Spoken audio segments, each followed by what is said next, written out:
just made me flash back to a time when, as a young child, I could not figure out what heaven was.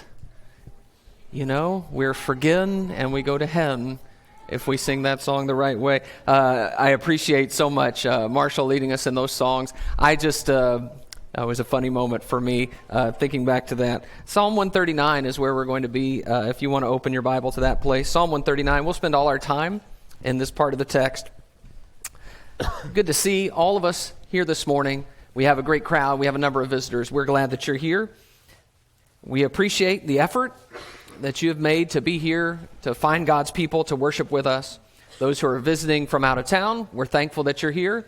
Those who are here in town and who are maybe looking for a place to fit, a place to worship God on a more regular basis, a family to be a part of, we want you to know that we would love to talk to you about that, and we would be encouraged if you would reach out to us about how we can make you to know more about this group and make you feel comfortable and welcome here. For our college students, it is a frightening time, a scary time, an intimidating time. This is finals, and soon to be finals for our high schoolers as well. And I just always like to say, we still love you no matter what happens in coming weeks here. And I know that this is a difficult time, so we'll be praying for you and thinking about you in this time that's important to all of you. Psalm 139, verse 1 is where I want to begin. It says, "O Lord, you have searched me and known me. You know when I sit down and when I rise up. You discern my thoughts from afar. You search out my path and my lying down and are acquainted with all my ways." It's sometimes hard for us to describe God. And so we come up with a series of attributes that don't really communicate a lot about God's character. So we describe God as omniscient and omnipresent and omnipotent and sovereign. But I don't know about you, that sounds a little dry. In fact, this is what the Westminster Confession says about God. And I want to remind you before I read this that this is all one sentence. "There is but one living and true God, who is infinite in being and perfection, a most pure spirit, invisible, without body, parts, or passions, immutable, immense, eternal, incomprehensible, almighty, most wise, most holy, most free, most absolute, working all things according to the counsel of his immutable and most righteous will, for his own glory, most loving, gracious, merciful, long-suffering, abundant in goodness and truth, forgiving iniquity, transgression, and sin, the rewarder of them that diligently seek him, and withal most just and terrible in his judgments, hating all sin, who will by no means clear the guilty." One sentence. Did you get all that? The funny thing is that's not normally how we talk about people, is it? We don't just list their attributes. When someone says, "Hey, what is he like?" we instead say, "No, this is how I've interacted with them. This is what I know about them." We learn people as we spend time with them. And that is the value of Psalm 139, one of the most beautiful and moving texts, in my judgment, in the entire Bible. One that, as we studied this week, I could not pass by preaching about and talking about. It tells us of a God who is more than an abstract series of propositions. It tells us about a deeply personal God. This is a God who knows us and who wants us to know him. And we have a special connection with him. And I want to spend some time with you thinking about that kind of God, who he is, and how he connects with us. And you may find, as we study this morning, that a lot of the things that drive you, a lot of the things that you seek in your relationships with other people, in your life, in your career, in your moral choices, in maybe even the things you have done that are wrong, the things that you seek, you may find are most fulfilled when you look to the God who knows you so well. So let's talk about that God for a minute. First, David says, "You know me." Look with me in verse 1. The text says, "O Lord, you have searched me and known me. You know when I sit down and when I rise up. You discern my thoughts from afar. You search out my path and my lying down and are acquainted with all my ways. Even before a word is on my tongue, behold, O Lord, you know it altogether. You hem me in, behind and before, and lay your hand upon me. Such knowledge is too wonderful for me. It is high. I cannot attain it." I want you to notice how the wording communicates how well God knows us. In verse 1, he says, you have searched and known me. Verse 2, you know when I sit down, you discern my thoughts from afar. Verse 3, you search out my path. You're acquainted with all my ways. Verse 4, you know my words. So the psalmist in this psalm has a request that he wants to make of God. And that's going to come at the end of the psalm. We'll talk about that when we get there. But first, he remembers that if he asks God for something when his heart is not right, God is not going to be fooled because God knows him. He knows him so deeply and so well that there is nothing that's going to slide past him. Verse 2, he says, you know when I sit down and when I rise up, you discern my thoughts from afar. My sitting down and my rising up, the little actions of your day. Do you even remember in the course of a day how often you sit down and get up? Where you sit and where you move around maybe your house or your office? Do you even think about that? It reminds me of when Nathanael is told by Jesus, when you were under the fig tree, I saw you. And Nathanael, he's floored. He says, Rabbi, you're the Son of God. You're the King of Israel. Because presumably he was alone. And yet Jesus knew even a small detail like you were sitting under a tree. God also knows our thoughts, it says there in verse 2. Even those that we hide or that we don't share with other people. He knows what you're thinking. He discerns them from afar, which means he doesn't have to examine them closely to understand them. Verse 3, you search out my path and my lying down and are acquainted with all my ways. So he knows all that I do and all that I think and all that I hope for. Verse 4, even before a word is on my tongue, behold, Lord, you know it altogether. So you know it, what I'm going to say before I say it. The things that I speak, you've already processed them. Verse 5, you hem me in behind and before and lay your hand upon me. You put a hedge around me is what the verse means. And it's not really clear to me what that means. Is he saying you protect me, or is he saying in some way you're limiting me? I think either way, this is about God taking an interest in me. You are doing work for me and with me in the ordinary course of my life, my everyday life. Verse 6, such knowledge is too wonderful for me. It's high. I cannot attain it.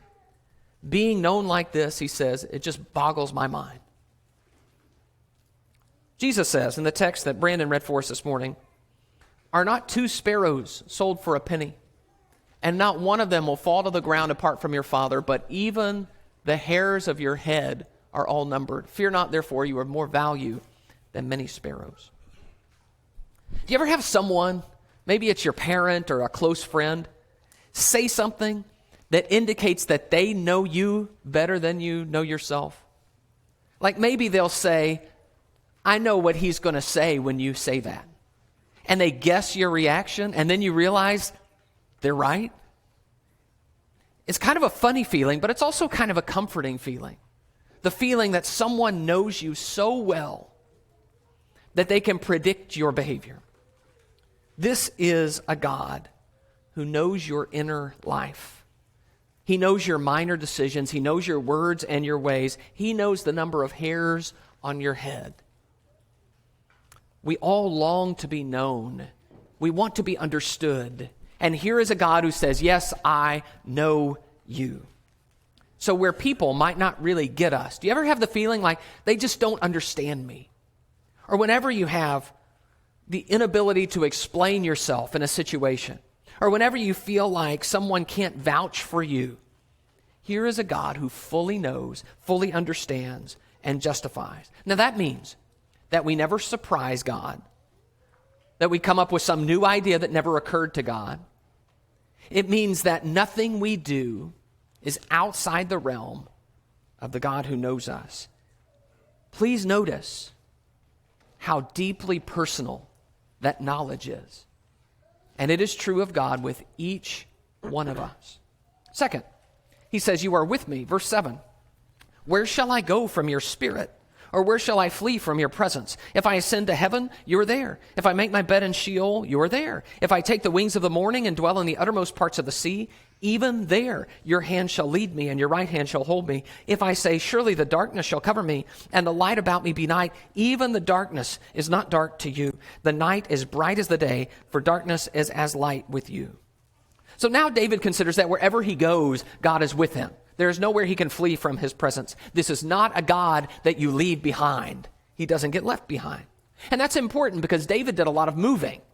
He goes from place to place. He's on the run a lot, and he needed God everywhere he went. So he needed to know that God is always with me. It's also important because in the ancient world, people believed that God had a certain jurisdiction. He was over a certain territory, and if you left his territory, you left him behind. David knows that's not true of Jehovah God. This is a God who is always with you. So in verse 7, he says, where shall I go from your spirit, or where shall I flee from your presence? And you might wonder, is David trying to get away from God? Is he Jonah, where he's trying to run from the presence of the Lord? I don't think that's the case, and I'll tell you why in a minute. But his point here is, I couldn't escape from God even if I wanted to. Verse 8, if I ascend to heaven, you are there. If I make my bed in Sheol, you are there. So go up to heaven, that's where God lives. Go down to the grave, God is there too. Verse 9, if I take the wings of the morning and dwell in the uttermost parts of the sea. You can tell he's being a little fanciful here. The wings of the morning, dwelling in the bottom of the ocean. Even there, verse 10, your hand shall lead me and your right hand shall hold me. Verse 10 is what convinces me that David's not trying to run from God. Because he says, even in the uttermost parts of the sea, God will lead him and hold him. He's not afraid. He is saying, comforting himself, no matter where I go, there's a God who is always with me, who guides me and protects me and watches over me. His presence is a blessing, and that presence is one you can never flee from. Verse 11, if I say, surely the darkness shall cover me, and the light about me be night, even the darkness is not dark to you. The night is bright as the day, and darkness is as light with you. So here there's fear. David is saying, what if I have to approach the darkness? What if I'm in a terrible place? If I begin to worry that I'll be swallowed up in a place so dark that even the light becomes dark? And he says, no, not with God. When my God is with me, even the night is not night. Darkness doesn't stop you. I hope it reminds you of Psalm 23, where David says, even though I walk through the valley of the shadow of death, I will not fear, for you are with me. This is our God, always with me. David looks at God's presence as a blessing. And I want to remind you for just a moment that this is a biblical thread all through the Bible. God talks about the blessing of his presence. God is always with us. This is the God who repeatedly tells his people, fear not, for I am with you. You just do a little Bible search on that term. It'll come up dozens of times in all kinds of context, whether we're doing the conquest, whether we're talking about Isaiah and comforting the people, or whether it's Jesus saying, behold, I am with you always, even to the end of the age, or telling Paul, fear not, I am with you, and I have many people in this city. On and on it goes. The presence of God keeping us from being afraid. I am with you. And that's the way we work. We work that way with people. There are times we want people around us to comfort us and strengthen us and walk with us through hard times. Have you noticed that? That one of the worst things is not that we face hard times, but when we feel like we have to face hard times by ourselves, maybe even physically by ourselves. So in some ways, David is discussing what we would call God's omnipresence, that God is everywhere, he's in every place. But in other ways, it may be more relevant to us, but he's talking about God in terms that humans can grasp. We know how important it is to be close to, near, with others. Even our language betrays that. Have you noticed that we use the language of proximity to describe even emotional things?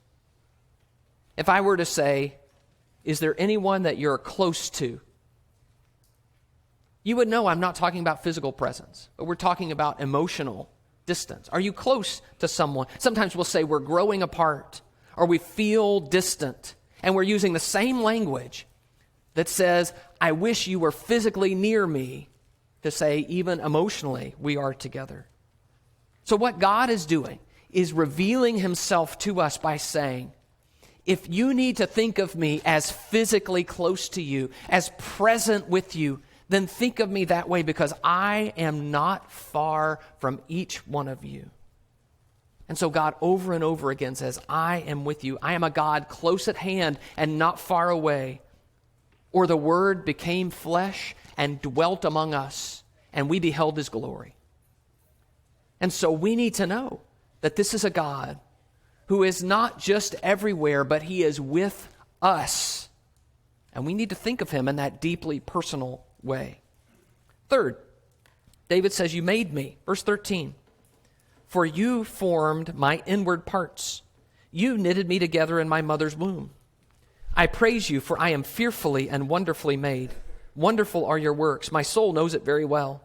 My frame was not hidden from you when I was being made in secret, intricately woven in the depths of the earth. Your eyes saw my unformed substance. In your book were written, every one of them, the days that were formed for me, when as yet there was none of them. How precious to me are your thoughts, O God. How vast is the sum of them. If I would count them, they are more than the sand. I awake, and I am still with you. But here David talks about God's power and genius in creation. And he does that a lot. Usually he'll talk about the stars and how God has made all of this and what the stars say about God. Here, though, he talks about God's creation in personal terms and says, you made me. You created me. Verse 13, for you formed my inward parts. You knitted me together in my mother's womb. And verse 15, my frame was not hidden from you when I was being made in secret, intricately woven in the depths of the earth. You formed me, you made me, you knitted me together. You wove me. I'm like a piece of clothing that is knitted and woven with care and vision and fitted perfectly for a life that you were going to give me. You knew what you were doing before there was anything that I could call me. You made me. And he says, when I step back from the whole project, verse 14, he says, I am fearfully and wonderfully made. I can't deny it. I don't know how that phrase strikes you. I'm fearfully and wonderfully made. But I suspect that it may lose its force for some of us when we say things like this. Because some of us have diseases and chronic conditions and things we don't like about our bodies. And so we don't look at ourselves and say, I'm fearfully and wonderfully made. This is not about bodily perfection. This is instead about the fact that God made us so that our bodies work, and they work consistently, and they work independent of our own will. How many times since we've been here this morning have you told your heart to beat and your blood to circulate and your lungs to expand? We live, and we eat food, and we breathe air, and we continue to live because our bodies are a marvel. And David says, I look at myself, not because David's a particularly attractive man. That's not the point. The point is, you made me, and the fact that I am is a wonder. Our systems operate so well. Eyes and ears and mouths and brains, taking in the whole world. All of it working together so that we continue to sustain life. It is a marvel. And I will say, for myself, though I see that when I look in the mirror, it is even more fascinating to me to watch it happen when a child comes into this world this big and then grows to this big. And you just see it day after day. The development of a clump of cells and the things we can know about what's even happening in the womb. The development of that little clump of cells into a heart and lungs and brain and limbs is mind-boggling. David says, you knitted me together in my mother's womb. Verse 15, my frame was not hidden from you when I was being made in secret, intricately woven in the depths of the earth. Just like how you were there in the darkness or in the bottom of the sea, you were there with me from the beginning, making me. And then this is the verse that takes my breath away. Verse 16, your eyes saw my unformed substance. In your book were written, every one of them, the days that were formed for me, when as yet there was none of them. He says, your eyes saw two things that had no form. You saw my unformed substance, and you saw my unformed days. God saw what I was, or at least what I could be, when there was nothing of me. And he drew on the blank canvas of my life.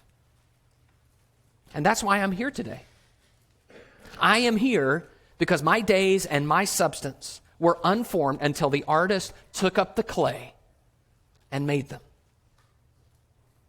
And while that is so intensely personal, it is what God has done for every single human that has ever lived. So David doesn't want us to just look at creation and say, yes, God made the world. Yes, that's true. And it's not even that we read Genesis 1 and we read about how God made so that every creature reproduced according to its kind. That's true. This is about God creating you special. That God had a vision for who you would be and what you would do and the days that were formed for you before you ever existed. And in that process is God's direct supervision, intervention, creativity, and weaving together to form your life. You are a marvel. And David says, praise God. Verse 17, how precious to me are your thoughts, O God. How vast is the sum of them. If I would count them, they are more than the sand. I awake and I am still with you. To know that this is what God is thinking, that he is sitting there looking at his creation, forming their bodies and their lives and their days, and then to know he has done that for all of mankind is too big for me. He says it's more than the sand. Each one of us has this sense. Every human being has it. This sense that our lives and our thoughts and our choices matter. We have a consciousness that we are more than the animals. And Jesus tells us, as we just read, that's because we are more than the animals. God has made you special. Can I just say, as an aside, that's the reason we value human rights. Because humans are created in the image of God. And God created us special, woven together in the womb. And that's also the reason why we love all people and treat all people with respect. Because no matter what they do or what they become, all humans are made in the image of God, no matter what. But that means that the question is forever settled. Do I matter? Yes, you matter.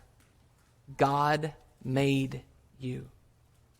You matter even if you never accomplish anything. You matter even if you feel you are unattractive or poor or infirmed. You are fearfully and wonderfully made by a God who loves you. He deserves praise. And so David says, I will praise you, for I am fearfully and wonderfully made. And to deny that we have any connection to this God who knows us so well, to think that we could spurn him and turn our back on the one who made us is an offense to his creative work. He has a claim on us because he is our maker.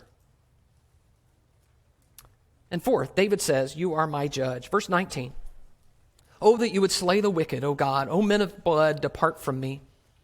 They speak against you with malicious intent. Your enemies take your name in vain. Do I not hate those who hate you, O Lord? Do I not loathe those who rise up against you? I hate them with complete hatred. I count them my enemies. Search me, O God, and know my heart. Try me and know my thoughts, and see if there be any grievous way in me, and lead me in the way everlasting.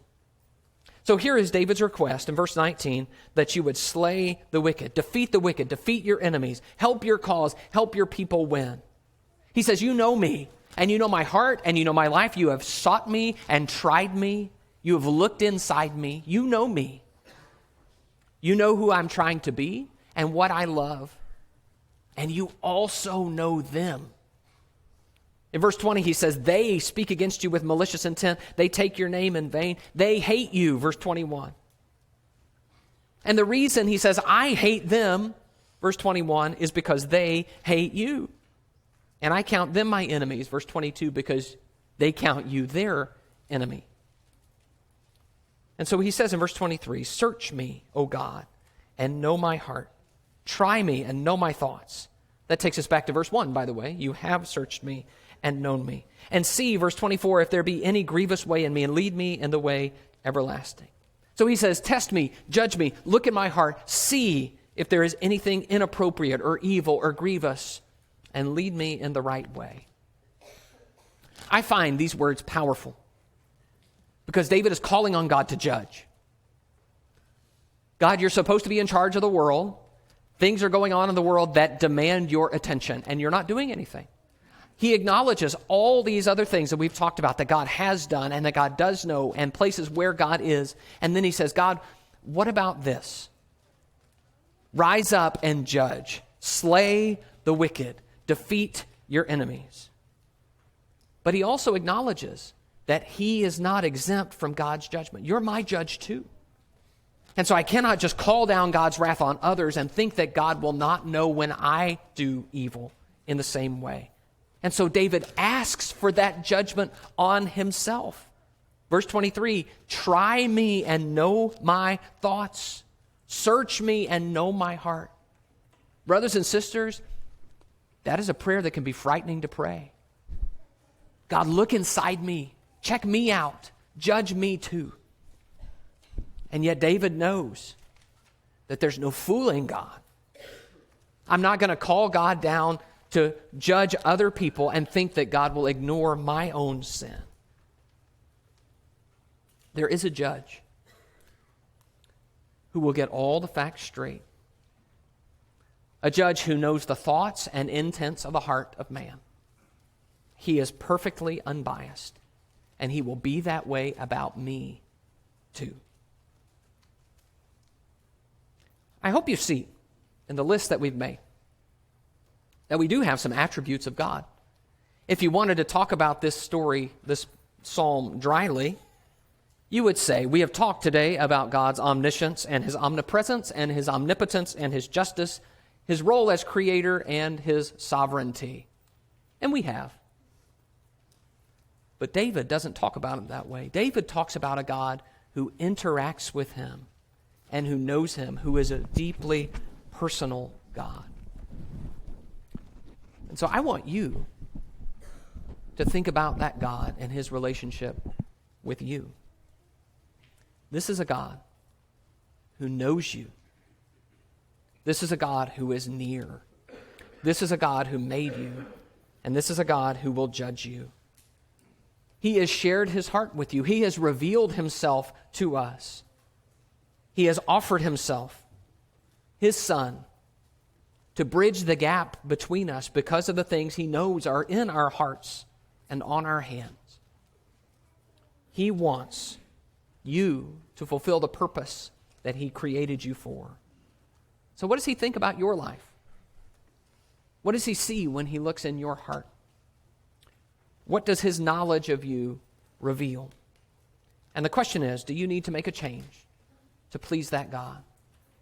This is the time that we set aside in our service for anyone who needs to make some sin known and wants to confess it and have us pray with you about that.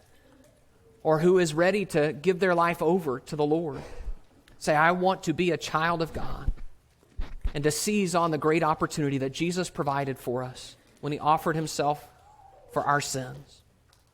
And so if you're ready to turn away from your sins and be baptized into Christ, have those sins washed away, now is the time to let us help you with that. Is there any need that you have? Please come to the front.